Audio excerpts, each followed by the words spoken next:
that isn't, that isn't the aspect of failure that is going to actually achieve this mission to talk back to these pretty snide and cynical Republicans who have, I'm still mad about the Bush administration, I'm sure you are too. And so, here I am in my first curatorial venture, and I wrote my excellent friend and studio visitor, Scott Loki, into this scheme. And we find we are becoming, the specialists on the right failures, all right? It's not about the career failures, and it's not about, Tuesday you go to the science labs, and it's like, so someone, there's this great article on C. elegans in the Times, and it's like, that's crap. And it's like, well, Tuesday is their day for the complaint, but Friday, Arts and Leisures, as a former New Yorker, that was the artist day for complaint. So it was just, so maybe that was the limitation. It's like, it has to be about the failures that help you acquire information, and that may redirect things, that may challenge you to adapt. And so our challenge was to promote limitation, and I guess that's what I have to say. Does that answer your question? I think in a Wochenklasse project there are so many limits and hurdles to overcome. It would take hours and hours to tell every example. I think the biggest limit we set ourselves is not to set the hurdle we want to overcome too high. So we're working towards concrete goals. So I think in our practice, the project is actually more than a team, if I can say like this, because we're collaborating with people who are somehow, not always, but who do not have the power who do not have a voice, and we take over the voice. And I think we make a promise by doing this, and we do not want to fail. We want to reach our goal. We want to make a change happen. And the hurdles come within this process. We are working under a strictly limited time frame, and when this time frame is over, we wanted to have made a change for a specific group. This could be sex workers, this could be drug-addicted people, homeless, could also be teenagers in a small town in Austria, for example, which was one of our latest projects. They did not have a place where they can meet in this small town. So we, together with them, we created a room, we redecorated a room where they can meet. It's kind of an autonomous youth center. And sometimes, you can read it also on our homepage that we use tricks, cunning strategies, as we say on our homepage, to get what we want to get. But I think sometimes this gives a wrong impression of how Wochenklasse is working, because we are not always, working with these tricks. It's not that we have, 500 tricks in our pockets and we get one out and that's how we reach our goal. Mainly it's really only hard work.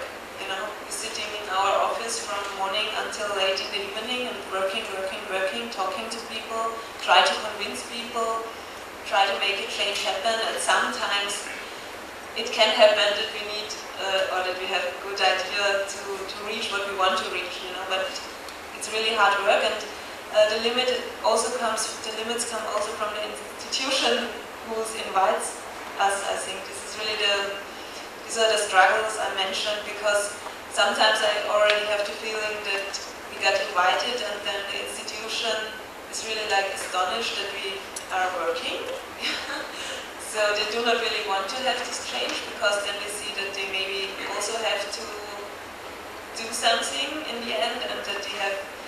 may be a problem because something changed under their patronage, if you like this, if I can say like this. And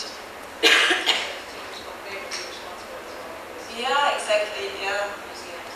Yeah. I wish we had more time for discussion on that issue, because I think that a lot of artistic practice that then gets brought into the institution, museum, or curatorial practice is requested to change in some way, and or the funds are there to allow the project to take place, but under certain parameters, precisely certain kinds of limits, and then this fear of responsibility on the part of the museum for these social participatory kinds of projects starts to really interfere with the possibilities of those projects. I think that's a great thing to bring up. Louder, please. Oh, I'm sorry. I was just talking off the side like that. Apologize. I won't repeat myself, but my second question had to do with scale, but I'm kind of looking at the time and thinking maybe I'd like to open it up to the floor. We can. We have the microphone. If there are any questions from the audience, we can. So why don't we go ahead and turn to the audience now? I have a question on the topic of failure. I'm curious about your perspective on some of the failures of our arts institutions and our funding institutions to recognize and accommodate for artist groups and non-individualist practices, and any thoughts that you have on the potential for alternative funding structures.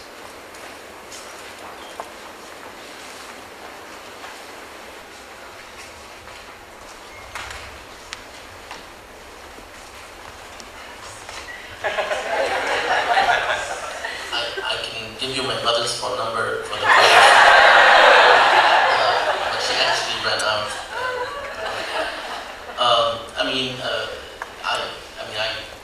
I took the microphone not because I was going to say it, but because I felt somebody should say something. I hope that my colleagues will as well. But isn't this the whole issue, right?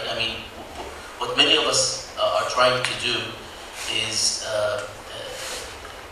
goes against the grain, goes against the status quo. In our work, these power relations that I keep saying I think we should not be reproduced it's not really a radical message. It's just the basic problematic power relations between the haves and the have-nots, men and women, rich and poor, white and non-white, or whatever the existing power relations. And the idea is that the funding that goes, that is needed often comes from power structures.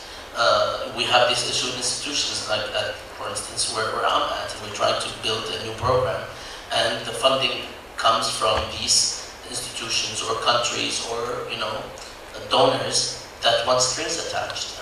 So this is a huge hurdle, and I think it depends on the particular project, and it depends on the the field that you're in, what you're targeting. And I think one of the reasons I really like this question is because it makes us deliberate, this idea of alternatives.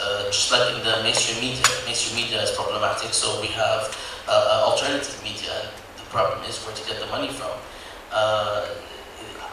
I don't have great answers for this because we did not actually. Somebody just turned my mic down. Am I too loud? Not too close. Okay. So I don't have concrete answers, but I think that necessity is an instigator for invention, and it depends on the particular field. In our experience, when we actually went out to talk to people about our product, to show them what we've done, people really were engaged. People really appreciated it, and people appreciated the fact, as I said, because the content was balanced to a large extent, because we didn't try to just present a point of view that is not comprehensive and so on. People loved what we were doing, so one wonders why is it that they wouldn't show it on mainstream television. But that's precisely why we are